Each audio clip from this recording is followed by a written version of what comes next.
Baik, kita lanjutkan lagi penjelasannya. Nah, kalau laporan keuangan sudah terbentuk, maka eh, pihak manajemen kalau dari perusahaan biasanya melakukan analisis. Juga analisis ini biasanya dilakukan juga oleh analis-analis pasar modal ya untuk melihat kinerja perusahaan. Beberapa tentu saja analisisnya tergantung kepentingan ya. Jadi ini kalau dari sisi manajemen misalkan ya, di perusahaan dia meskipun sebetulnya laporan itu tidak hanya kalau untuk manajemen itu tidak sesederhana ini. Ada yang namanya laporan akuntansi manajemen ya. Tapi ini kita fokuskan ke laporan akuntansi keuangan. Jadi analisis punya banyak metode ya.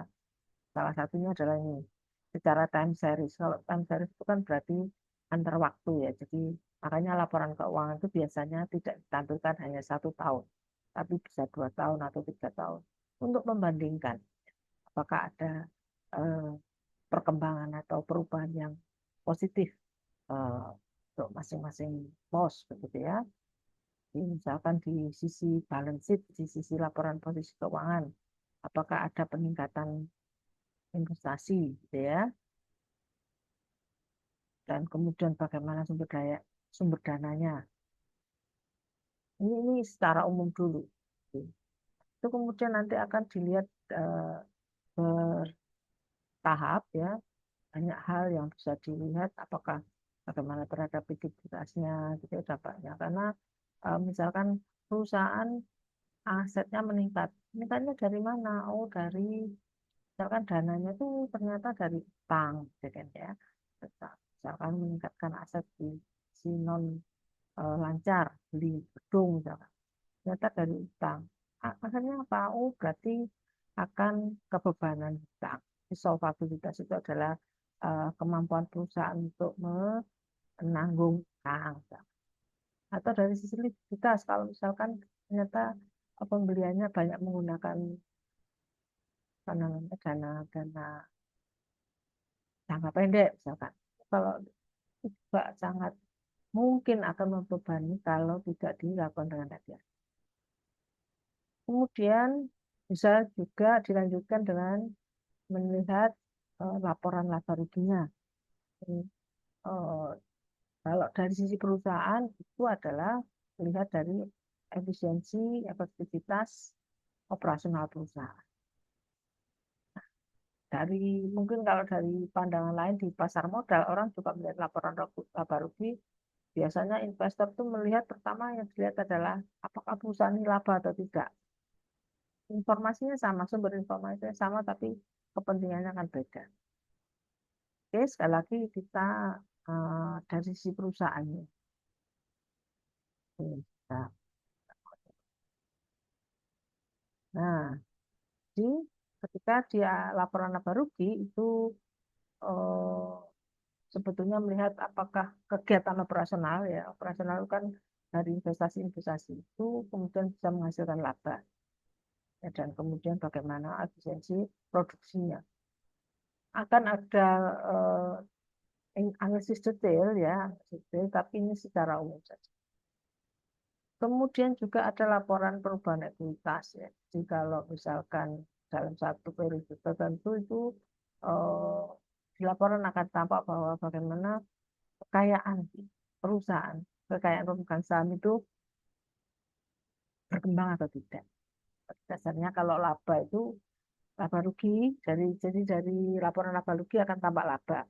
Labanya nanti akan masuk ke aset, masuk dalam, oh maaf bukan aset, tapi di ekuitas tentu saja ya, masuk dari situ di saldo laba. Nah, kemudian akan ada laporan tambahan tersendiri tentang,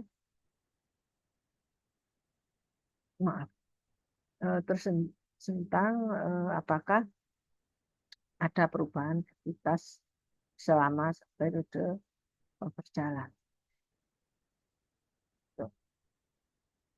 Nah, ini contohnya, langsung contohnya. Jadi ini ya kita biasanya laporan laba rugi, laporan posisi keuangan itu 2 tahun.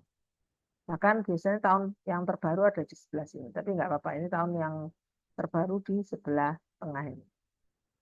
Ini misalkan ini adalah aset lancar ya, kas, surat berharga.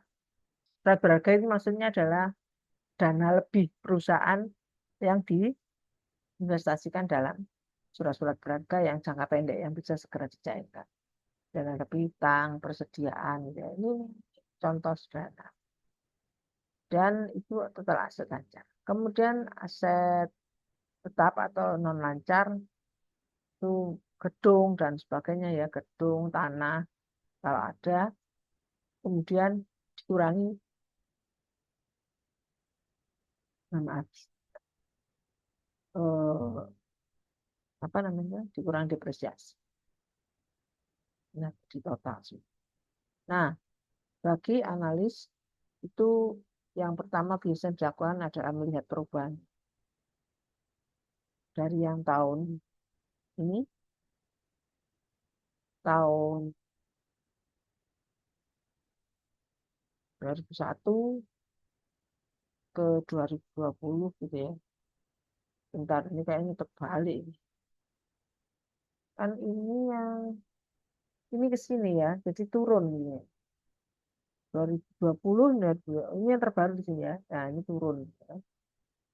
Kan saya biasanya melihatnya di sini yang terbaru, makanya jadi pikiran saya terbalik. Tapi ya apa? Ini anggaplah 2020, ini 2021, maka kelihatan bahwa kasnya turun, surat berharganya juga turun, piutangnya naik, persediaannya naik. Nah, ini harus eh, apa namanya concern. Kenapa kok piutangnya naik? Kenapa persediaannya juga naik? Kenapa? Karena persediaan dalam perusahaan itu kalau terlalu besar itu juga tidak efisien. Bisa jadi karena koleksi koleksi istilahnya apa namanya? Koleksi piutangnya kurang. Atau memang karena ada peningkatan usaha. Banyak hal. Itu. Nanti di apa namanya di pembelajaran berikutnya akan ada mata kuliah yang lebih detail tentang analisis. Makanya di sesi ini kita masih melihat yang umum-umum gitu ya. Tapi intinya bahwa total aset itu naik. Nah, kalau total aset naik itu berarti pada dasarnya oh, memang kemungkinannya adalah perusahaan eh, berkembang bahkan sampai hampir 2 kali lipat ini ya, 97%. Oke, seperti itu. Nah, ternyata ada ekspansi di situ. Apa dampak ekspansi eh, terhadap laporan posisi keuangan ya? Jadi tadi terlihat bahwa aset tetap itu meningkat, piutang persediaan juga meningkat ya kan? Tapi kas dan investasi jangka pendek menurun. Tidak apa-apa, kita lanjutkan. Nah, ini sekarang yang sisi liabilitas. Ada utang usaha, utang wesel, dan sebagainya. Nah, uh, utang jangka panjang juga meningkat. Modal sahamnya tetap. Ya, saldo labanya malah berkurang. Nah, ini harus hati-hati. Kenapa ini? Kenapa, kenapa, kenapa?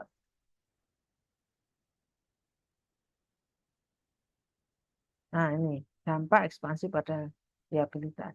Ada ekspansi utang lancar meningkat. Berarti ekspansi yang dilakukan berasal dari utang lancar. Utang jangka panjang meningkat. Dan ekspansi juga. Perusahaan tidak menerbitkan saham baru kan kelihatan tadi ekuitasnya tetap ya. Dan laba di tahan malah turun ya karena rugi dan adanya pembelian dividen. Jadi ini bisa dilihat lebih detail lagi ke masing-masing laporan itu uh, saling berkaitan. Nah ini laporan laba ruginya, kalau tadi kan laporan posisi keuangannya, posisi keuangan itu neraca ya. Penjualannya, karena berekspansi maka penjualannya meningkat, tuh kan, alhamdulillah, gitu ya.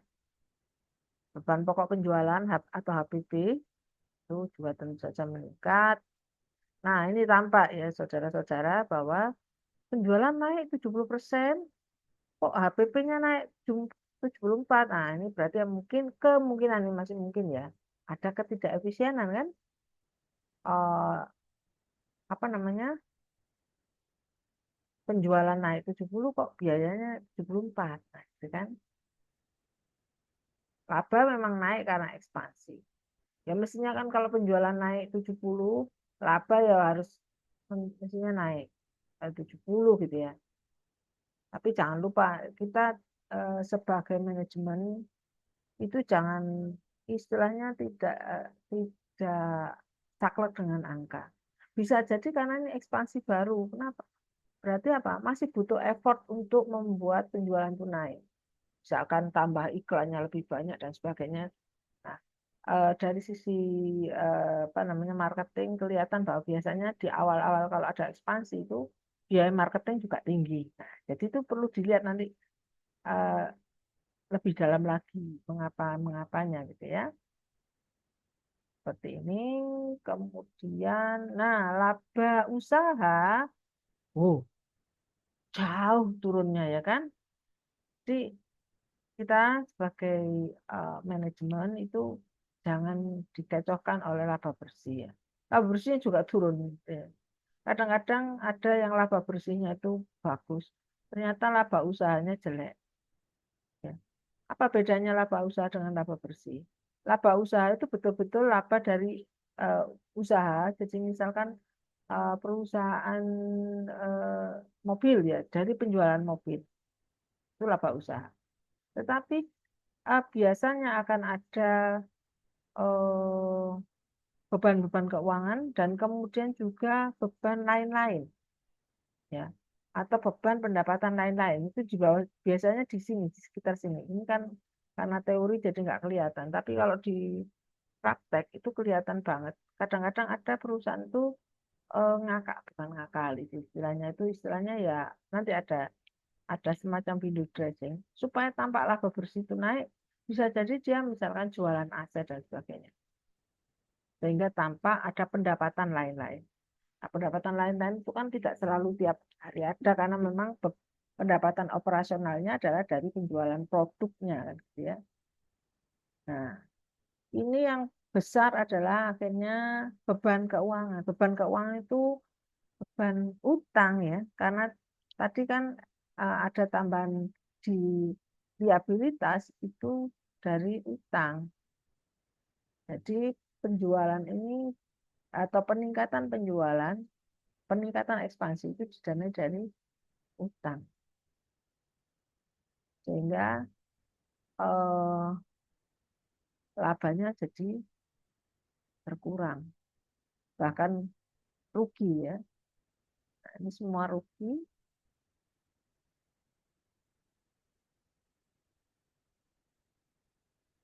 Bentar, ini kayaknya salah hitung. Kalau pajak sekian, maaf, kalau ada kerugian, pajaknya malah plus mestinya.